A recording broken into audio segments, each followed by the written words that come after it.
Genius classes के YouTube channel में आप सभी का स्वागत है।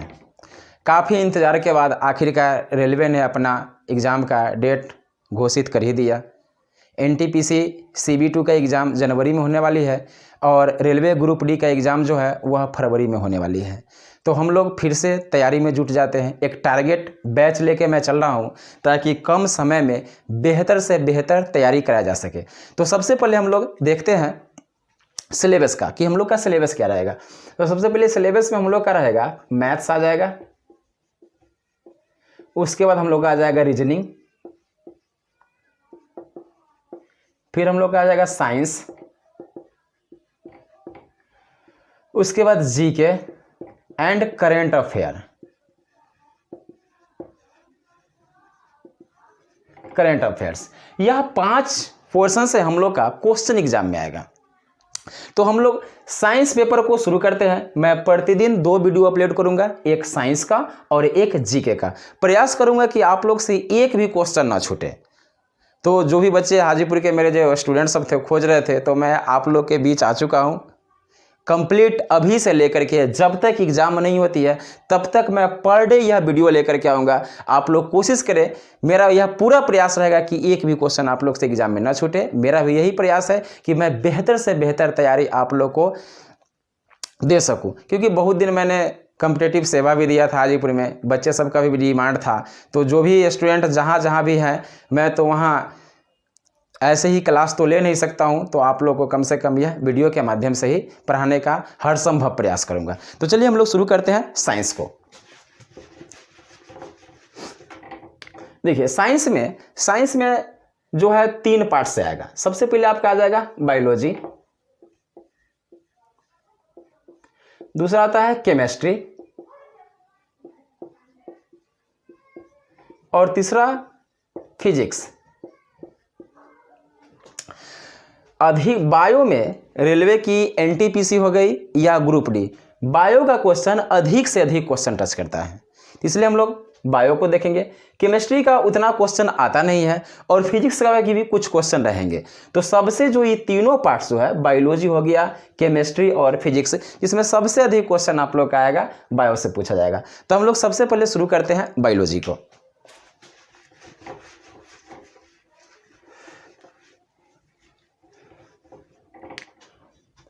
बायोलॉजी को हम लोग बोलते हैं जीव विज्ञान। जीव विज्ञान, देखिए बायोलॉजी को सबसे पहले अगर किसी ने एक सब्जेक्ट के रूप में, एक विषय वारे के रूप में अध्ययन करना शुरू किया तो वो थे अरस्तु। सबसे पहले अरस्तु ने। तो अगर पूछा जाए कि बायोलॉजी का अरस्तु ने जो सबसे पहले जो किया था बायो का, वह उन्होंने जो सा जंतु का अध्ययन करना शुरू किया था, एनिमल्स के बारे में। मतलब कि जितने भी इंसेक्ट्स, कीड़े मकोड़े जितने भी आ गए, सबके बारे में उन्होंने अध्ययन करना शुरू किया था अरस्तु ने। सबसे पहले किस चीज़ के बारे में? तो जीवों के बारे में। जीव में भी केवल एनिमल्स के बारे में, यानी कि जंतु के बारे में। पेड़ पौधे में उन्होंने अपना कोई कंसेप्ट नहीं दिया था। तो बायोलॉजी, इसलिए कहा जाता है कि बायोलॉजी के जनक किसको बोला जाता है? अरस्तु को। यानी कि जीव विज्ञान के जनक कौन हो जाएंगे? अरस्तु हो जाएंगे। बायोलॉजी का 2 पार्ट्स होता है, 2 पार्ट्स। एक हो जाता है जूलॉजी और दूसरा हो जाता है बॉटनी। फर्स्ट पार्ट इसका जूलॉजी और सेकंड भाग इसका बॉटनी। यानी कि बायोलॉजी का कितने भाग? 2 भाग, जूलॉजी और बॉटनी। इसमें इसको हम लोग बोलते हैं जंतु विज्ञान। जंतु विज्ञान। और इसको हम लोग बोलते हैं वनस्पति। इसको हम लोग, बॉटनी को हम लोग बोलते हैं वनस्पति विज्ञान। वनस्पति विज्ञान। यानी कि आखिर इसमें हम लोग जूलॉजी में किसका अध्ययन करेंगे? तो जूलॉजी में हम लोग वैसे जीव के बारे में अध्ययन करेंगे जो अपना स्थान बदल सकता है। यानी कि वह अपना क्या करता है? स्थानांतरण करता है। यानी कि अपना एक स्थान को छोड़ करके दूसरे जगह पे जाता है। तो वह कौन जाएगा? नॉर्मली सी बात है कि जंतु ही जा सकते हैं, चाहे वह जानवर जाएं, कुत्ते जाएं, बिल्ली जाएं या और टाइप के जितने भी कीड़े मकोड़े जाएं, तो वही तो अपना स्थान बदल सकते हैं। यानी कि एक स्थान से दूसरे स्थान तक जा सकते हैं। दूसरा यह क्या होता है? स्थानबद्ध।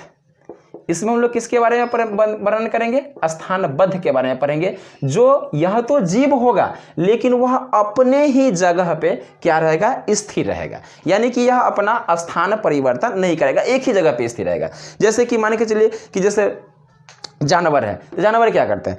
एक स्थान को छोड़ करके दूसरे स्थान तक जाता है, तो यह भी जीव है। अब पेड़ पौधे, इसमें भी तो एक तरह से ग्रोथ होती है, वृद्धि होती है, तो यह भी एक प्रकार का क्या है? जीव है, लेकिन यह स्थानबद्ध जीव है, यानी कि एक ही जगह पे स्थिर रहते हुए पर खा रहेगा, कभी अन्य डोलेगा कभी उन्ने डोलेगा, यानी कि इधर उधर घूमेगा। घूमेगा मतलब क्या? कि अपने जगह पे खड़ा रहेगा। जब हवा बहेगी तो कभी इस तरफ जाएगा, कभी हवा बहेगी तो कभी इस तरफ आएगा, लेकिन वहां से वह उठ करके अलग नहीं जा सकता है। तो इसमें केवल और केवल हम लोग पेड़ पौधे के बारे में अध्ययन करेंगे। किसमें? वनस्पति विज्ञान में। अब देखते हैं हम लोग जूलॉजी यानी कि जंतु विज्ञान। वह जंतु विज्ञान के जनक भी कौन है? अरस्तु है। जंतु विज्ञान के जनक अरस्तु, और वनस्पति विज्ञान के जनक थियोफ्रेस्टस। कहीं कहीं पे लिखा हुआ मिलेगा थियोफ्रेस्टा और कहीं कहीं पे मिल जाएगा थियोफ्रेस्टस, तो दोनों का मतलब एक ही होता है, इसमें विशेष परेशान होने की बात नहीं है। थियोफ्रेस्टस। तो यहाँ पे हम लोग देखें बायोलॉजी। बायोलॉजी के जनक अरस्तु। बायोलॉजी के कितने भाग में बांटा गया? 2 भाग में, यानी कि एक जूलॉजी और दूसरा बॉटनी। जूलॉजी में हम लोग किसका अध्ययन करेंगे? केवल और केवल जंतु के बारे में, जिसमें क्या होता है? स्थानांतरण की शक्ति होती है, यानी कि वो जंतु जो होता है एक स्थान से दूसरा स्थान तक वह टहल करके चला जाएगा।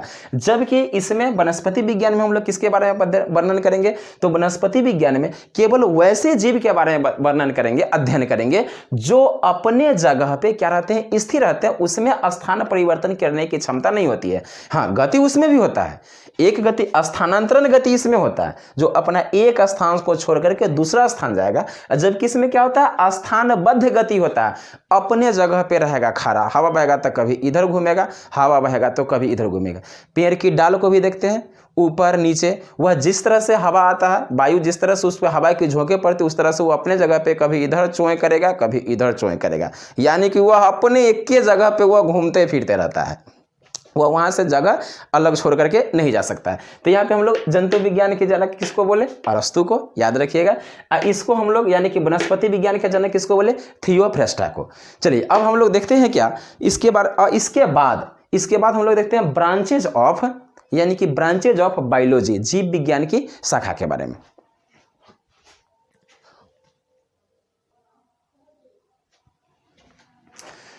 चलिए हम लोग देखते हैं ब्रांचेज ऑफ बायोलॉजी, यानी कि जीव विज्ञान की शाखा। इससे एक नंबर 100% तय है, एकदम आना ही आना है, नहीं आने का कोई सवाल ही नहीं है। 1 मार्क्स, चाहे वह ग्रुप डी हो चाहे वह एनटीपीसी हो, आना ही आना 100% तय है कि इससे एक क्वेश्चन आपका ब्रांचेज ऑफ बायोलॉजी से रहेगा, यानी कि जीव विज्ञान की शाखा। तो चलिए हम लोग बारी बारी से सारे चीज़ पर डिस्कस कर लेते हैं। सबसे फर्स्ट है डेंड्रोलॉजी। डेंड्रो मतलब याद रखिएगा इसको, डेंड्रो का मतलब डंडा याद रखिएगा। डंडा किससे होता है? तो वृक्ष, पेड़ की लकड़ी होती है, फिर उसको काट करके हम लोग क्या बनाते हैं? डंडा। तो याद रहे कि डेंड्रोलॉजी में किसका अध्ययन करेंगे? तो डेंड्रोलॉजी में वृक्षों एवं झाड़ियों का अध्ययन करेंगे, यानी कि वृक्षों एवं झाड़ियों का अध्ययन करना क्या कहलाएगा? डेंड्रोलॉजी। फिर सेरोलॉजी में हम लोग छिपकली का अध्ययन करेंगे। छिपकली यानी गिरगिट जिसको बोलते हैं, तो हम लोग उसका छिपकली का अध्ययन किसके अंतर्गत करेंगे? तो सेरोलॉजी।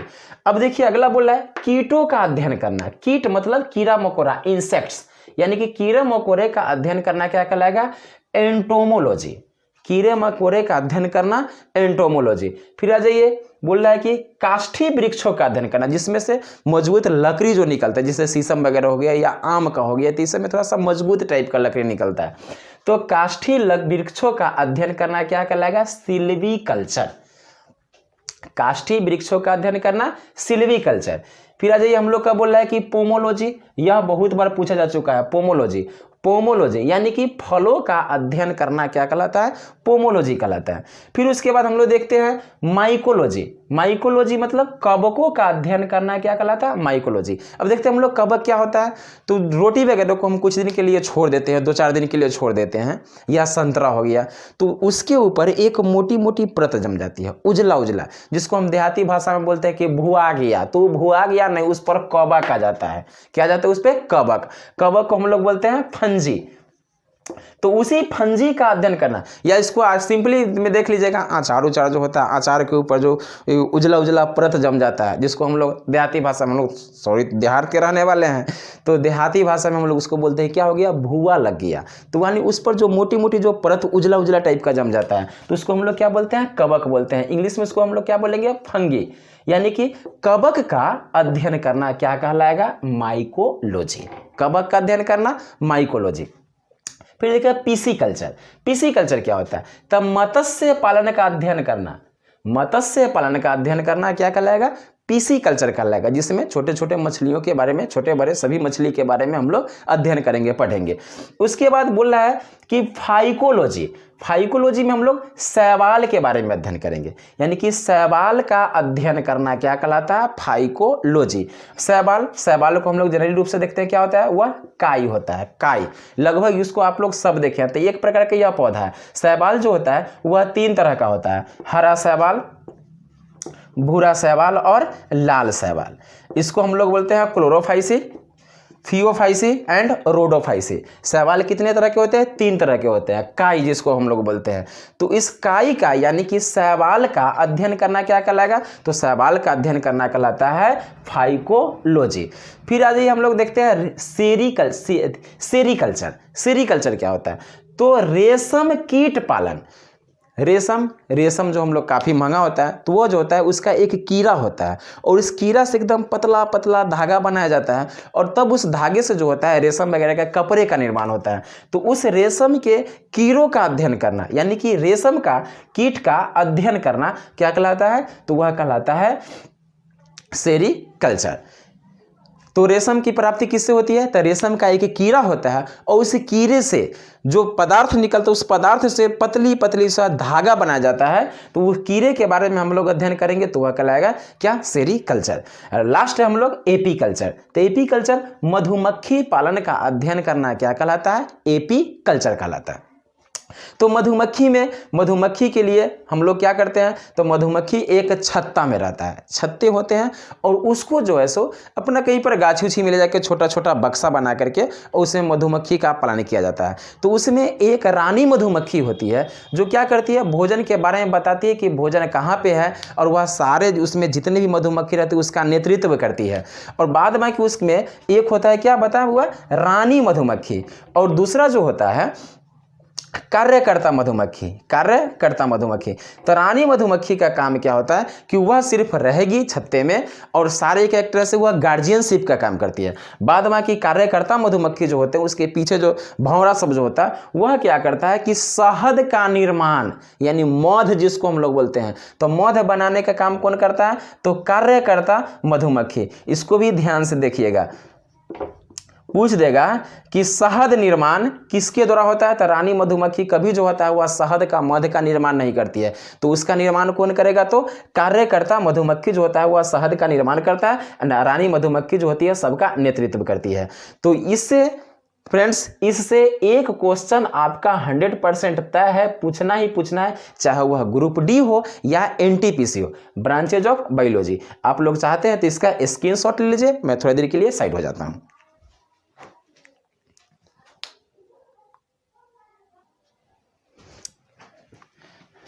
चलिए आगे देखते हैं। 10 नंबर तक हम लोग देख लिए थे, स्क्रीनशॉट उसका ले लिए होंगे। चलिए 5 ये और बच गया है, 5 को हम लोग बारी बारी से देख लेते हैं।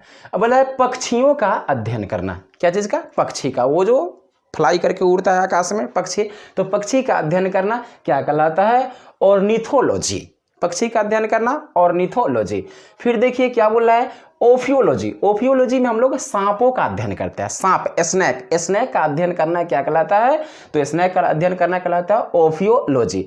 फिर उसके बाद आता है हम लोग का पुष्पों का अध्ययन करना, फूल, फ्लावर, फूल का अध्ययन करना क्या कहलाता है, तो फूल का अध्ययन करना कहलाता है एंथोलॉजी। याद रखिएगा, फूल का अध्ययन करना एंथोलॉजी, यह भी बहुत बार पूछा जा चुका है एग्जाम में, फूल का अध्ययन करना। और फल का जो पिछले इसके पीछे जस्ट बताया है, फल का अध्ययन करना पोमोलॉजी और फूल का अध्ययन करना एंथोलॉजी। फिर आ जाइए, अब देखिए फूलों की खेती, क्या रहा, फूलों की खेती का अध्ययन करना, तो ये कहलाएगा फ्लोरिकल्चर। ध्यान दीजिएगा, फूलों का अध्ययन करना तो एंथोलॉजी, और फूल की खेती का अध्ययन करना, खेती का अध्ययन करना क्या कहलाएगा, तो फ्लोरिकल्चर। उसके बाद आता है हम लोग का सब्जियों की खेती, सब्जियों की खेती का अध्ययन करना क्या कहलाएगा, तो ओलेरीकल्चर।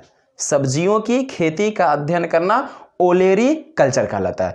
तो फ्रेंड्स 15 मैंने ब्रांचेज ऑफ बायोलॉजी दिया, यानी जीव विज्ञान की कितनी शाखा, तो फिलहाल जो आप लोग के लिए काफ़ी इंपॉर्टेंट है वह 15 है। इसमें से एक क्वेश्चन तो 100% आपका आना ही आना है, चाहे वह रेलवे का NTPC एग्जाम हो या ग्रुप डी एग्जाम हो।